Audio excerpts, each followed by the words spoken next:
বন্ধুরা, আজকের এই ভিডিওতে আমি আপনাদের স্বর্গের রহস্য বিষয়ে জানাবো। আর এই ভিডিওটি অবশ্যই শেষ পর্যন্ত দেখবেন। বন্ধুরা, আপনারা হয়তো ভাবেন যে স্বর্গে তারাই যেতে পারবে যারা দান পুণ্যের মতো ভালো কর্ম করবে, যারা দিনরাত ভগবানের নাম জপ আর পূজা অর্চনা করবে। কিন্তু বন্ধুরা, এই রকম কখনোই হয় না। এই সব মানুষেরা কখনোই স্বর্গে যায় না। আপনারা হয়তো ভাবছেন, এই সব মানুষেরা যদি স্বর্গে না যায় তাহলে কারা স্বর্গে যায়? কোন কর্ম করলে স্বর্গে যাওয়া যায়? তাহলে চলুন জেনে নেওয়া যাক। এক সময়ের কথা, মধ্যদেশে খুবই সুন্দর এবং শোভায়মান একটি নগর ছিল। সেই নগরে একদিন একসাথে 4 জন ব্যক্তির মৃত্যু হয়। মৃত্যুর পর ওই 4 জন ব্যক্তি স্বর্গের দরজায় এসে দাঁড়িয়ে থাকে। তাদের মধ্যে একজন ছিলেন রাজা, একজন ছিলেন পূজারী, একজন ছিলেন ব্যবসায়ী, আর একজন ছিলেন শ্রমিক। তাদের মধ্যে কেউ জানতেন না যে কে স্বর্গে যাবে আর কে নরকে। সবাই স্বর্গের দরজা খোলার অপেক্ষায় দাঁড়িয়েছিলেন এবং সবাই নিজেদের মধ্যে কথা বলছিলেন। সবার প্রথমে রাজা বলল, আমি খুবই ভালো একজন রাজা ছিলাম। আমি পৃথিবী লোকে খুবই নাম যশ খ্যাতি অর্জন করেছি, তাই আমার খুবই সম্ভাবনা আমি স্বর্গে যাব। এরপর ব্যবসায়ী বলেন, আমি পৃথিবী লোকে থাকতে অনেক ধন অর্জন করেছি, আর আমি সেই ধন সম্পদ দিয়ে হাজার হাজার মানুষকে সাহায্য করেছি, সেই জন্য স্বর্গে তো আমিই যাব। এরপর পূজারী বলেন, তোমরা যে যাই বলো, স্বর্গের দরজা খুলবে শুধুমাত্র আমার জন্য, কারণ দিনরাত আমি ভগবানকে স্মরণ করেছি, ভগবানের পূজা অর্চনা করেছি। তখন সবাই ভাবল, স্বর্গে তো পূজারী যাবেন। সবাই যখন নিজের নিজের কথা রাখলেন, তখন সবার নজর ওই শ্রমিকের ওপর পড়ে। তখন ওই শ্রমিক কিছু না বলে মাথা নিচু করে সেখানে চুপচাপ দাঁড়িয়ে রইলেন। এরপর স্বর্গের দরজা খুলে গেল।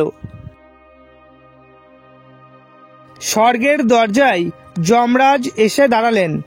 স্বর্গের ভিতরে একে একে সকলে প্রবেশ করল। যমরাজের পাশে চিত্রগুপ্ত বসেছিল। চিত্রগুপ্তের হাতে একটি পুস্তক ছিল। সেই পুস্তকে সবার কর্মের ব্যাপারে লেখা ছিল।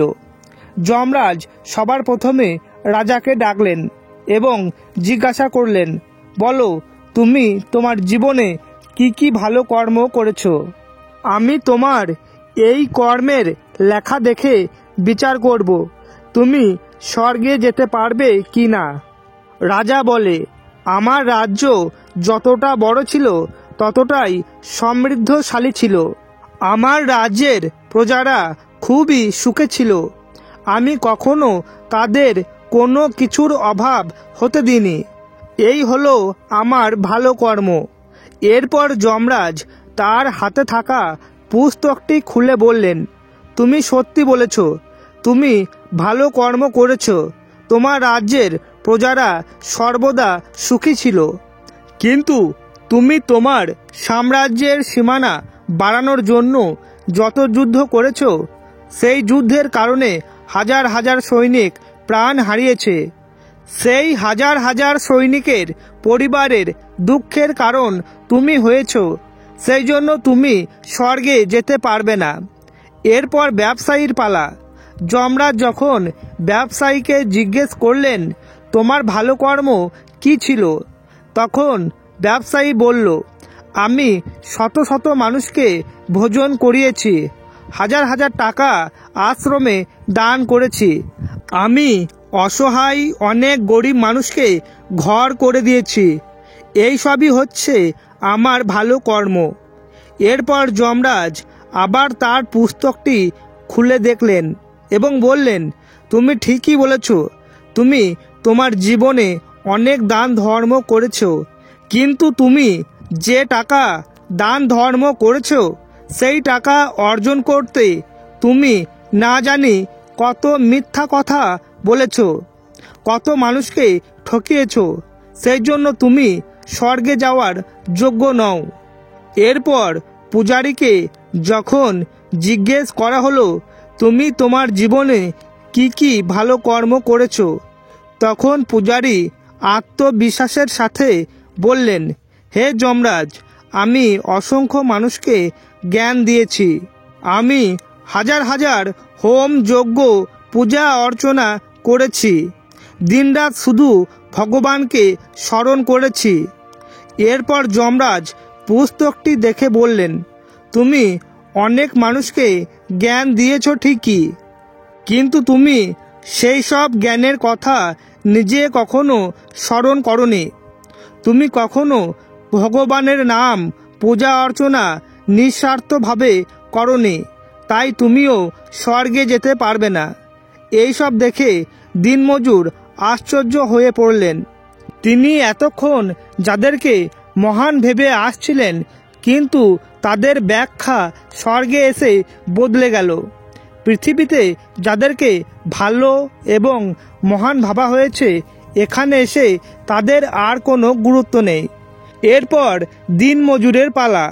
যমরাজ তাকে কিছু বলার আগে সেই দিনমজুর বলে উঠলেন, হে প্রভু, আমি জানি আমি স্বর্গে যাওয়ার যোগ্য নই, কিন্তু তবুও আমি বাইরে থেকে স্বর্গের দর্শন করতে চাই।